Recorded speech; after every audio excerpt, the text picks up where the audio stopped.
معزز اساتذہ کرام السلام علیکم۔ گوہر پبلشرز کی جانب سے خوش آمدید۔ ہمارا سلوگن ہے redefining the geography of education through digital resources for conceptual learning. میرا نام ساجدہ نور ہے۔ آج کے اس ویڈیو لیکچر میں ہم گوہر ندائے اردو جماعت ہفتم کے سبق نمبر 12 پانی کی کہانی کو شروع کرنے جا رہے ہیں۔ تو آئیے چلتے ہیں حاصلات تعلم کی جانب۔ معزز اساتذہ کرام، اس سبق کو پڑھنے کے بعد طلبہ اس قابل ہو جائیں گے کہ وہ نظم و نثر کو فہم کے ساتھ پڑھ کر متعلقہ سوالات کے جوابات دے سکیں، نثری تحاریر کے اجزاء اور سیاق و سباق کا اندازہ کر سکیں۔ یعنی کہ جب بھی وہ کوئی نظم یا نثر پڑھیں تو اس کا فہم، اس کا مفہوم ان کو اتنی اچھی طرح سے سمجھ آ جائے کہ اگر اس نظم اور نثر سے متعلق ان سے کسی بھی قسم کے سوالات پوچھے جائیں تو وہ ان کے جوابات دینے کے قابل ہو سکیں۔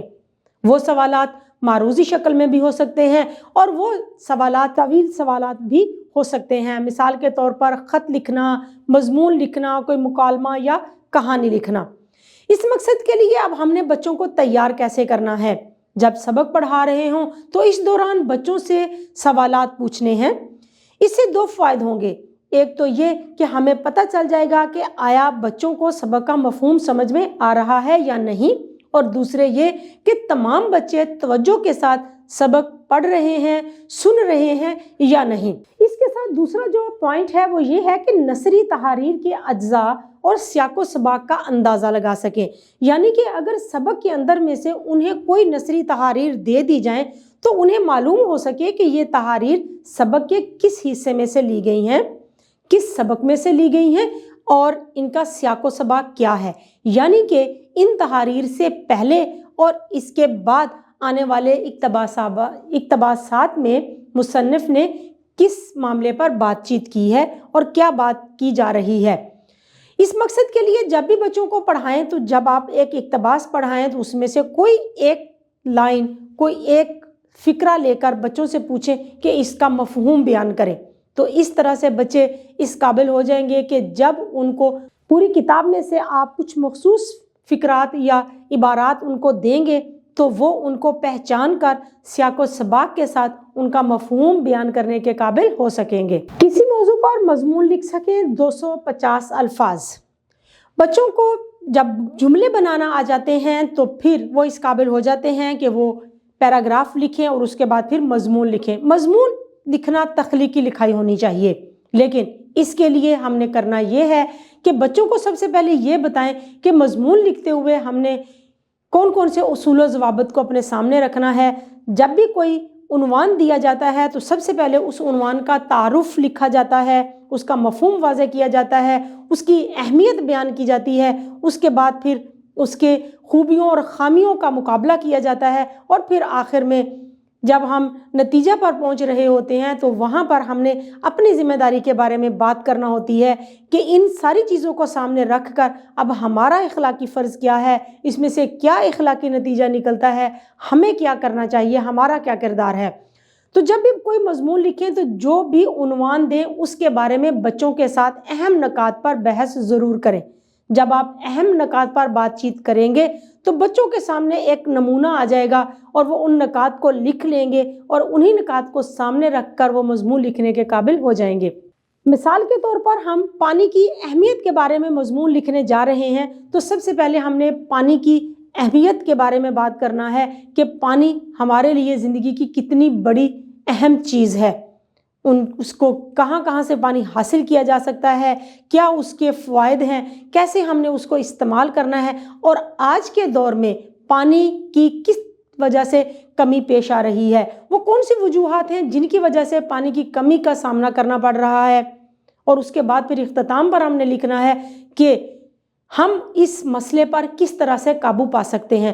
تو جب ان تمام نکات کو سامنے رکھ کر آپ بچوں کے ساتھ بات چیت کریں گے تو ان کے پاس ذخیرہ الفاظ بھی بڑھ جائے گا، ان کو مربوط جملے بھی لکھنا آ جائیں گے اور وہ بہترین انداز میں اپنے خیالات کا اظہار کرتے ہوئے ایک اچھا مضمون لکھنے کے قابل ہو جائیں گے۔ اپنی جماعت کے معیار کے مطابق جملے بنا سکیں، یہ ایک